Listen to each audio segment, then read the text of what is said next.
Good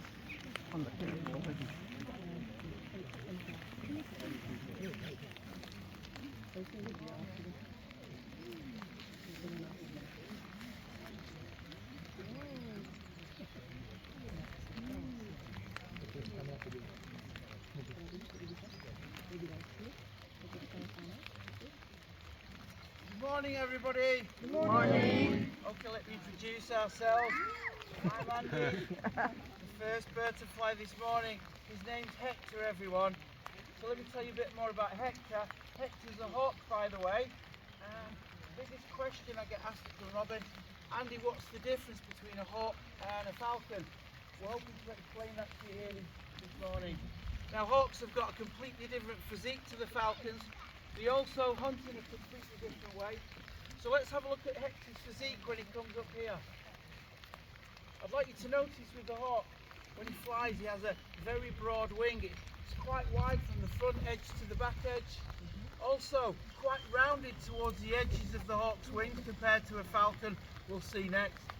Hawks tend to have much longer legs, also quite a long tail compared to the falcons also. And this is because hawks are designed to be low-level hunters from around tree height. This broad wing, quite rounded towards the edges, allows the hawk to be a sprinter-style hunter. So most hawks' hunts are very short, very dashing. Now this particular species of hawk, by the way, I'd like you to know he's known as a Harris hawk, and Harris hawks are actually not native to Scotland or the UK. They're actually coming from the Americas. His native home would actually be from the Arizona desert. And his range would be down through the Sonoran Desert, down through the Mojave, right down through the arid coast of Mexico, and right down into Peru. I have 5 Harris hawks helping me at Dunrobin. I have 3 boys, they're called Hector, Jose and Amigo.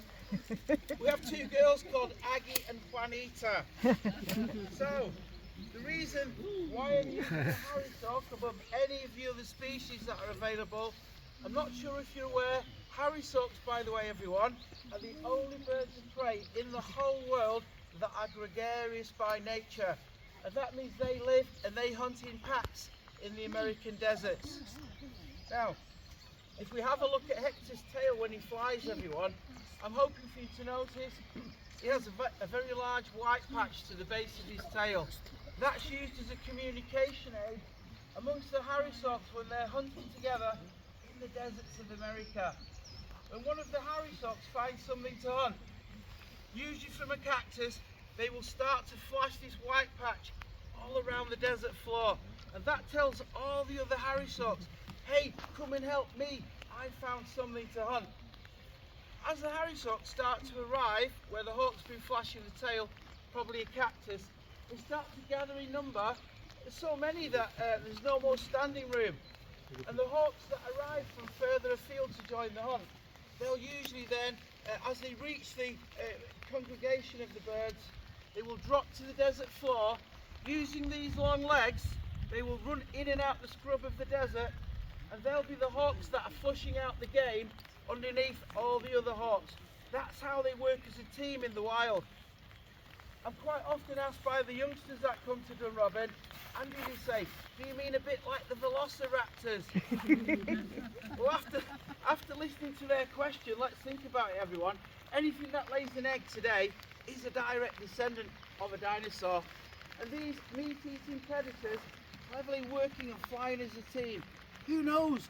We could be looking at the last remnants of those velociraptors. We just really don't know. But the Harris hawk, as a species, has gained a lot of popularity amongst falconers. Only utilised by the American falconers since around the 1950s, they found by using Harris hawks that they brought something quite different to modern falconry. And it means for the first time in history that you can fly more than one hawk at one time. And as an example of how this works, some of my friends here in the British Isles at the British Falconers Club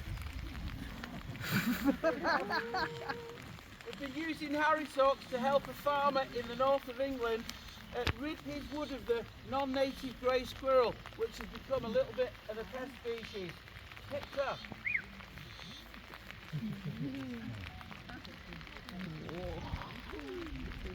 Now how it works is when the falconers arrive at the wood, using 5 or 6 harrisocks, they do release them. Like I go hunting in the woodland here in the winter time with the hawks. We're mainly catching rabbits and pheasants. But by those guys arriving with their harrisocks, hoping that by using these guys as they walk through the wood, they may then help the farmer by catching the non-native grey squirrel. And they've been quite successful. After ridding the wood of the non-native grey squirrel, doesn't do anything for nothing,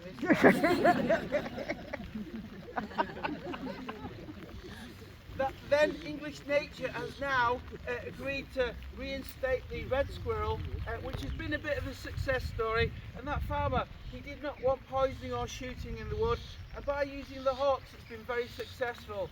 Now the harrisock is also a serious hunting bird, and here in the UK he's big enough to catch a full-grown rabbit and also a full-grown cock pheasant. In the wild he'll be catching things such as jackrabbits in the American desert, also a lot of quail in their diet, anything down through the range of rodents, and I believe quite a number of snakes also they do catch for a living. Now when we go hunting, we're catching rabbits and also pheasants. I'm hoping for you to see that the hawk here, he can fly at 45 miles per hour from a standing start.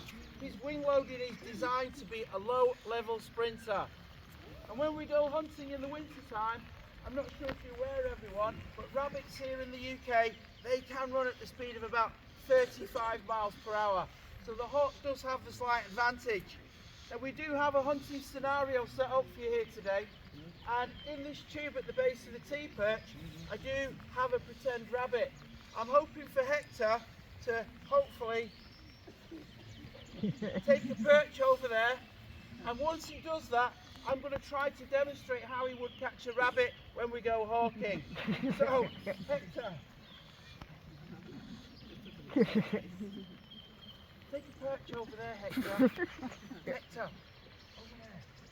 Once Hector takes a perch and gives me an opportunity, I'm hoping to take the pretend rabbit and run down the lawn, everyone, at 35 miles per hour.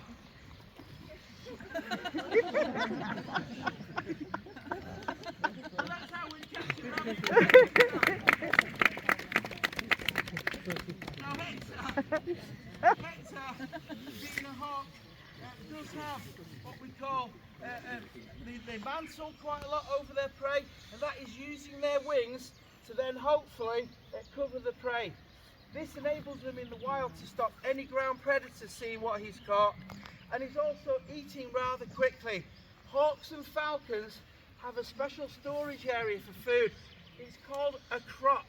Now he's filling that as quickly as he can, because if he was then compromised closely by coyotes or desert foxes, he may then leave the scene, leave the carcass on the floor to the ground predators, and he's hoping to store food as quickly as possible.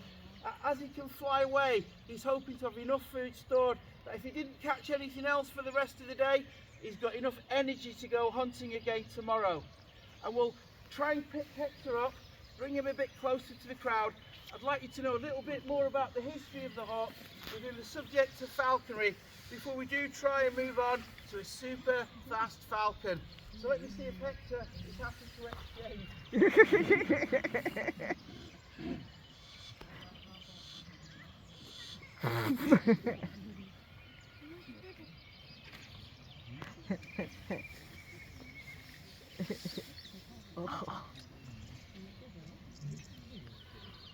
And once I've made the exchange with the hawk, and I have the game hidden in the bag, usually when we go hawking in the winter time, this allows me to hide the game in the bag. Hector's quite happy for me once it's hidden to usually release him back into the tree, and we can carry on hawking for about an hour and a half. Now, it was our ancestors that, by watching them in the wild, looking at them, they realised with this storage of food called the crop, they may have an open window to gather game. And hawks and falcons and eagles have it, but I'd like you all to be aware, owls do not have crops. Owls' food goes directly into their tummy, and they don't remain, they're unhungry straight away. But the hawk here, as the food is forming in this bump here, it will not reach his tummy for about an hour and a half, giving me an open window to carry on gathering game. With a hawk like Hector, in usually an hour and a half, I can manage to catch 4 or 5 rabbits and maybe a couple of pheasants. But usually, once we're working through the woods, we have a dog, a hawk and a human being. Those 3 predators coming together to join forces can usually manage to gather quite large amounts of game in only short periods of time. And how it works is the dog works through the woods here, Hector's tame with the dog and myself, and the dog's job is to find the game. My job is to flush it at a good opportunity for the hawk to catch it, and I'm using those small pieces of meat to keep him up with the hunt. After about an hour and a half though, quite often, the dog will find another pheasant in the wood. I'll call Hector over into the tree. When he's in a good position, my job is to go in and flush the game. But quite often after an hour and a half, I'll flush the pheasant and watch it flying through the trees, but where's Hector? I look back and Hector's still sat in the tree on one leg, and he's looking down at me as if to say, why don't you catch that one, Dad? I know then that food in Hector's crop area has started to filter down into his tummy. He's not hungry anymore, and he really can't be bothered hunting. This is the time to bring Hector in. Let's go home and be happy with what we've caught. But I don't know whether you're aware, but the first writings of falconry were found around the 4th century. In Chinese, by the way, but nobody really does know exactly where falconry began. It did become very popular throughout medieval Europe after travelling down the silk routes and the trade routes.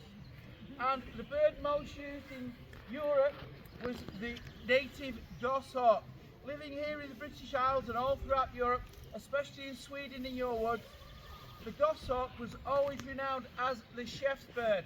Prolific hunters, a little bit shy to work in front of a large crowd. This is why the preferred bird is the harrisawk. But the goshawk was always renowned as the chef's bird. I have been out with one of my friend's goshawks. In only 1 hour, we managed to catch 10 rabbits. So, by those 3 predators coming together, this is why human beings were working with hawks, especially before the invention of the gun. They were helping us put large amounts of food on the table, which is what falconry is all about. Now, the next bird we have to fly for you at Dunrobin, in complete contrast to a hawk, is a falcon. But by the way, if you're hunting for game, you will catch way more game with a hawk like this working at close quarters than you ever will do a super fast falcon. And the next bird we have to fly is Charlie, the Lanner falcon. He does come from the African continent, so let's see what he makes of the weather. Please give us a moment, we'll get Charlie ready for you next.